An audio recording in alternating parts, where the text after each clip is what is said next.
Dans cet épisode, nous allons parler de l'axe intestin-cerveau et de son importance dans la santé.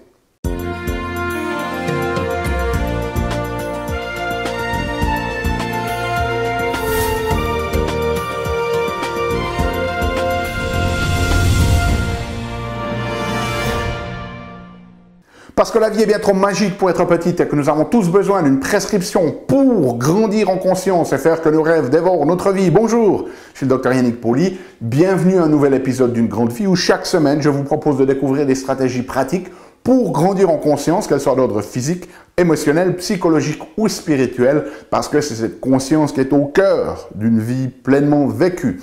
Alors, cette semaine, ce que j'avais envie de faire avec vous, c'est de partager un petit peu plus d'informations sur une notion très importante de notre santé, et cette notion, c'est l'axe intestin-cerveau. Alors, si vous vous intéressez à la santé et que vous ne vivez pas sur une île déserte, qui n'a pas Internet, eh bien, c'est très fort probable que vous ayez entendu parler de l'importance de notre intestin en relation à notre santé, et notamment notre santé mentale, la santé de notre cerveau. Et donc, cette notion d'axe intestin-cerveau, c'est-à-dire la manière dont notre intestin influence la fonction de notre cerveau. Alors aujourd'hui, ce que j'avais envie de faire, c'est de vous expliquer un petit peu plus comment cette relation se fait, parce que c'est quelque chose qui est vraiment au niveau de la recherche de plus en plus évident, cette relation, mais c'est quelque chose que la médecine classique ne prend encore pas assez en compte parce que techniquement, vous avez le gastro-entérologue qui est spécialiste de l'intestin et puis vous avez le neurologue qui est spécialiste de notre cerveau et il n'y a quasiment pas de communication entre les deux, donc il n'y a aucun spécialiste de cette communication entre l'intestin et le cerveau. Alors la première des choses que je voulais partager avec vous, c'est de prendre conscience, parce que ça, on n'en parle pas assez, et j'y reviendrai un petit peu plus en détail, c'est que cette relation, elle se fait dans les deux sens. Okay? C'est-à-dire que ce n'est pas seulement notre intestin qui influence notre cerveau, mais c'est aussi bien évidemment notre cerveau qui influence notre intestin.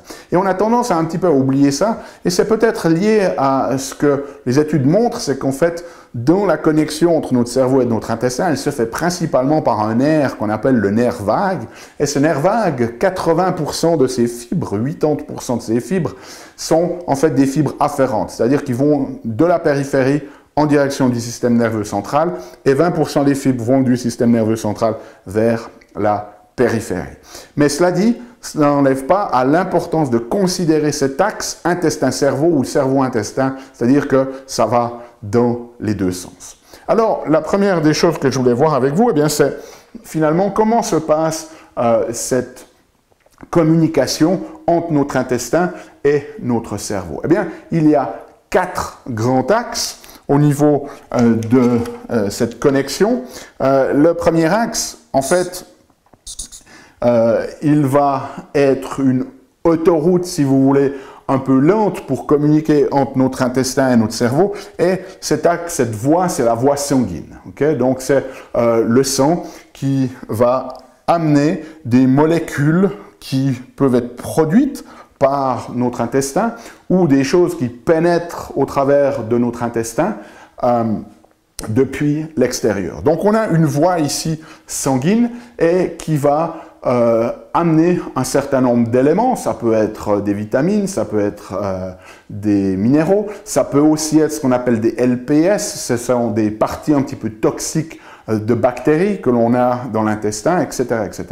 La deuxième voie, c'est une voie immunitaire, c'est-à-dire qu'on a environ 60-70% de notre système immunitaire qui se trouve autour de notre intestin, et donc les réactions de notre système immunitaire, lorsque ça produit des molécules inflammatoires, comme par exemple des cytokines, au travers de cette voie sanguine, elles vont partir en direction de notre cerveau, ou bien évidemment, on l'a dit, dans l'autre sens. Et puis ensuite, la troisième voie, c'est la voie endocrine, c'est-à-dire que là, on parle de molécules comme des hormones qui peuvent aussi communiquer entre les deux.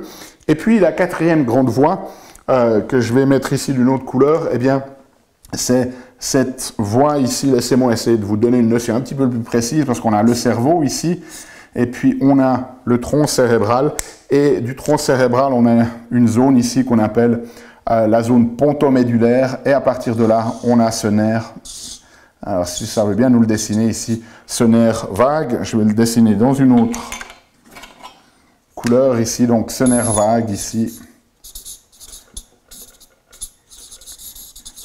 qui connecte en fait notre intestin, ce nerf vague qui fait partie du système nerveux parasympathique, qui connecte notre cerveau à notre intestin au travers de ces zones du tronc cérébral. Alors, cette communication, bien évidemment, elle va s'influencer l'une et l'autre. Et certaines de ces molécules, ici, que ce soit des hormones ou que ce soit des cytokines, mais ce qui a été montré, c'est qu'en fait, elles ne passent pas seulement dans la circulation sanguine, mais elles peuvent aussi remonter le long du nerf vague.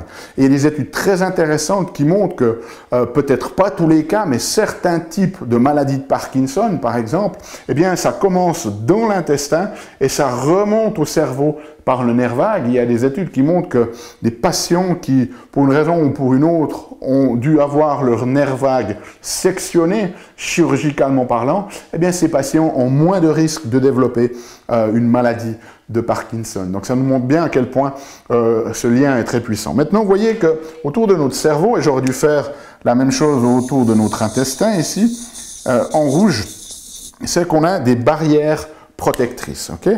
Et au niveau de l'intestin, ben, c'est les petites cellules de la muqueuse intestinale. Et au niveau de notre cerveau, c'est ce qu'on appelle notre barrière hémato-encéphalique. Et ces barrières, ben, elles ont pour but de filtrer, c'est-à-dire qu'elles doivent laisser entrer les bonnes choses et ne pas laisser entrer les mauvaises choses. Et donc, au niveau de notre cerveau, on a cette barrière hémato-encéphalique qui va être très sélective sur ce qu'elle laisse entrer. Maintenant, il y a 4 grands mécanismes par lesquels toutes ces molécules, que ce soit des cytokines, que ce soit des hormones ou d'autres molécules, peuvent ou ne peuvent pas entrer dans notre cerveau. Le premier mécanisme, c'est qu'elles vont entrer dans notre cerveau par des zones qui ne sont pas protégées par la barrière hémato-encéphalique, notamment dans ce qu'on appelle la zone périventriculaire ou circumventriculaire. Deuxième mécanisme par lequel elles peuvent entrer, eh bien, comme je l'ai expliqué, elles peuvent entrer directement dans le cerveau en remontant le long du nerf vague. Quatrième mécanisme par lequel elles peuvent passer, elles peuvent être absorbées par une barrière hémato-encéphalique qui est intacte, c'est-à-dire que certaines molécules ont la capacité d'entrer tout de même dans le cerveau.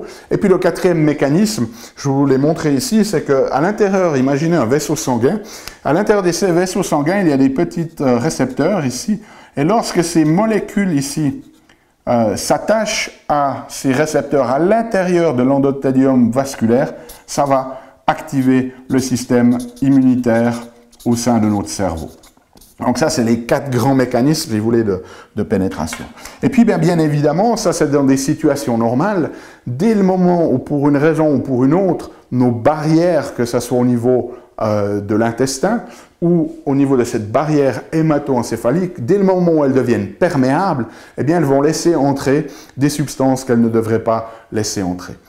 Alors, qu'est-ce qui peut rendre ces barrières perméables? Eh bien, il y a énormément de choses qui vont le faire, mais tout ce qui est toxique, certains types de médicaments, le fait de fumer, l'utilisation de drogue, le stress va aussi fragiliser ces barrières, notre alimentation va aussi avoir un effet, surtout sur notre barrière intestinale. J'en parlerai un petit peu plus dans une autre vidéo sur cette perméabilité.